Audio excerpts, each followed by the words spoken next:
Bonjour à toutes, je suis ravie de vous retrouver pour une nouvelle vidéo. Alors aujourd'hui, on va parler de nos valeurs et on va essayer de comprendre en quoi c'est important de s'appuyer sur nos valeurs quand on est leader d'équipe. Alors effectivement, nos valeurs, on va y venir un petit peu plus tard, mais je pense que c'est nécessaire d'avoir conscience que c'est une sorte de boussole. C'est un élément qui nous guide, qui guide nos choix. Et ce n'est pas un cadre qui est enfermant. Parfois, les gens me disent: «Ouais, j'ai du mal à définir mes valeurs parce que j'ai l'impression que ça m'enferme dans quelque chose». Non, c'est vraiment pas le but. L'idée, c'est plutôt de se dire: «Tiens, qu'est-ce qui est important pour moi? Qu'est-ce qui m'anime? Qu'est-ce qui me guide?» Et on va voir que c'est ce qui va vous permettre de faire vos choix, de manière sereine, en fait. Donc, il faut vraiment voir ça comme une sorte de boussole, comme un élément qui va vous guider. Alors, en quoi c'est important, effectivement, d'avoir cette bonne idée de vos valeurs? Eh bien, quand on est leader d'équipe, notre mission, je dirais, et ce qui va faire qu'on est un bon leader, c'est qu'on va transmettre une vision, notre vision, à notre équipe pour l'emmener vers un objectif, vers un but. C'est de cette manière qu'on arrive à fédérer l'équipe et vraiment à l'impliquer, à la motiver. Donc, notre vision, elle est souvent basée sur nos valeurs, sur ce qui est vraiment important pour nous. Donc, si on n'a pas pris le temps d'y réfléchir, de définir nos valeurs, bah, effectivement, ça va être plus difficile d'avoir ce socle de décision et ce socle de vision. Donc c'est en ça déjà, c'est le premier point que ça va être important pour vous, mesdames et peut-être messieurs qui nous regardez, les leaders, de définir quelles sont vos valeurs. Et puis, je rencontre parfois des leaders qui me disent: «La difficulté que j'ai, c'est que dans mon entreprise, les valeurs sont très fortes, elles sont très affichées et parmi toutes les valeurs de ma boîte, il y en a une qui me convient pas trop ou avec laquelle je suis pas trop en phase ou qui me correspond pas et du coup, quand je prends des décisions, bah, je me sens un peu mal à l'aise, j'ai l'impression, de ne pas être tout à fait, honnête vis-à-vis de ma société ou ça me rend mal à l'aise parce que je me dis que, si je suis pas en phase avec les valeurs de ma boîte, bah, je suis peut-être pas à ma place et du coup, bah, je me pose plein de questions et là, boum, le syndrome de l'imposteur qui revient et on finit par se dire qu'on n'est peut-être pas, la bonne personne, le bon manager. Alors, qu'on se rassure, l'entreprise dans laquelle vous travaillez a sans doute défini, et souvent le dirigeant a déjà travaillé là-dessus et a défini ses propres valeurs.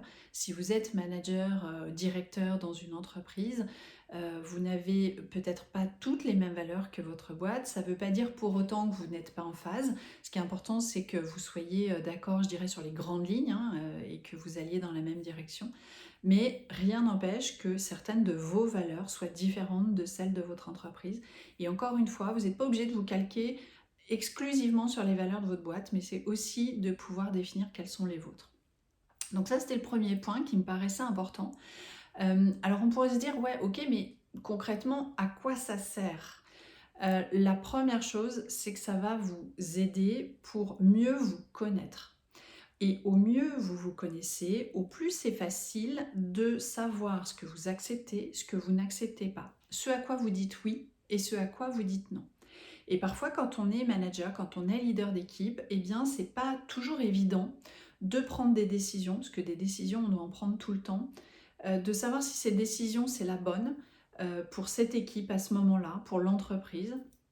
Donc déjà, si on est un petit peu plus au clair avec qui on est, sur ce qui est important pour nous, ben ça nous aide en fait à prendre des décisions plus sereinement, en étant, je dirais, complètement aligné, en étant vraiment en phase avec qui on est, de ne pas se sentir encore une fois comme un imposteur.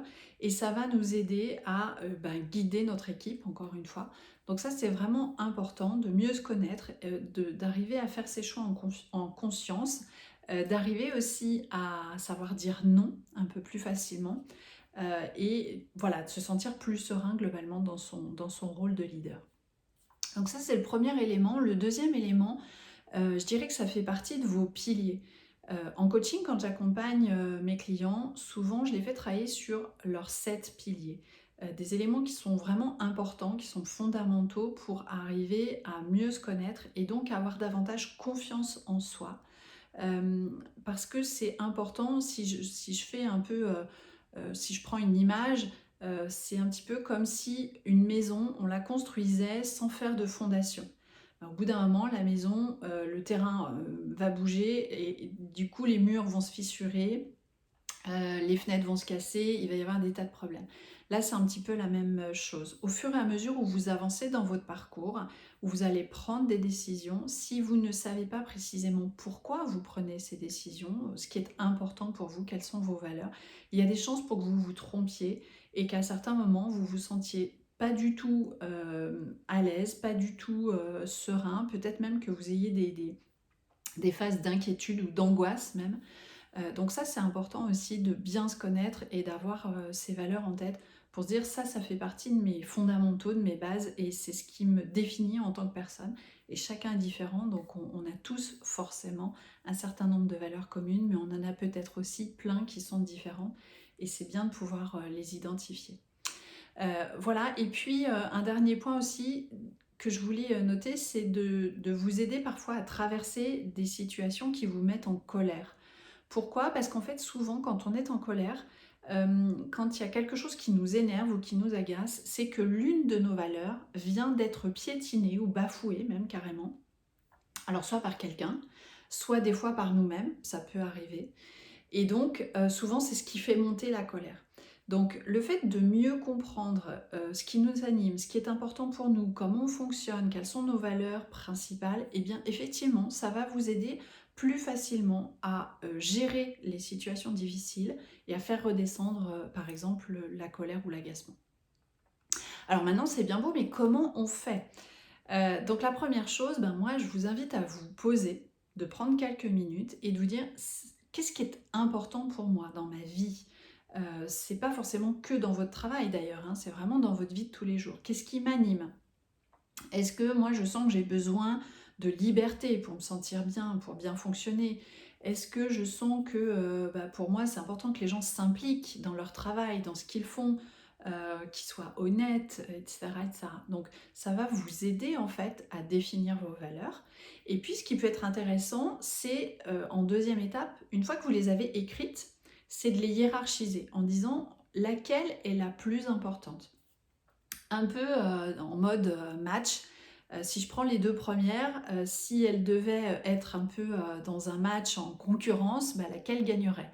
Et puis je fais comme ça, par match de deux, toutes mes valeurs, la liste de toutes mes valeurs, de façon à les hiérarchiser et à se dire, ça c'est la première, celle qui est vraiment la plus importante pour moi, ça c'est la deuxième, la troisième, etc.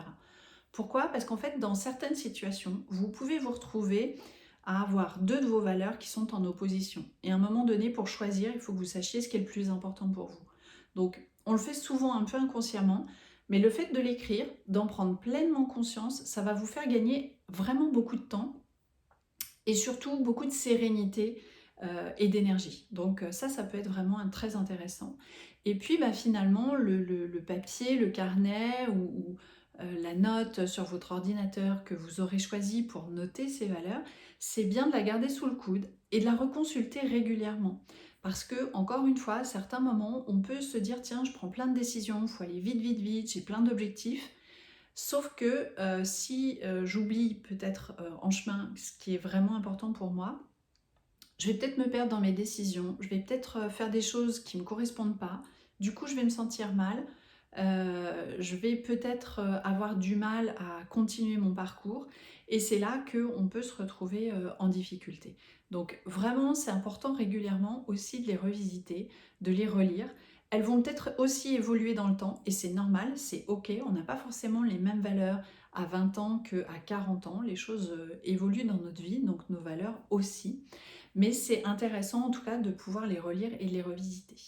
Alors voilà ce que je voulais partager avec vous. J'espère en tout cas que ça aura été intéressant et que ça vous aura apporté des clés pour avancer en tant que leader. Bien évidemment, si cette vidéo vous paraît intéressante pour quelqu'un de votre entourage, n'hésitez pas à la partager et puis à liker cette vidéo, à vous abonner à la chaîne YouTube. Ça me fera vraiment hyper plaisir, mais c'est surtout que ça permet aussi à la chaîne de continuer à être visible et à se développer. Et puis, mettez-moi en commentaire si ce sujet vous intéresse, si vous avez envie que je le développe peut-être dans d'autres vidéos. En tout cas, moi je vous souhaite une super belle journée et je vous dis à très bientôt pour une autre vidéo. Bye!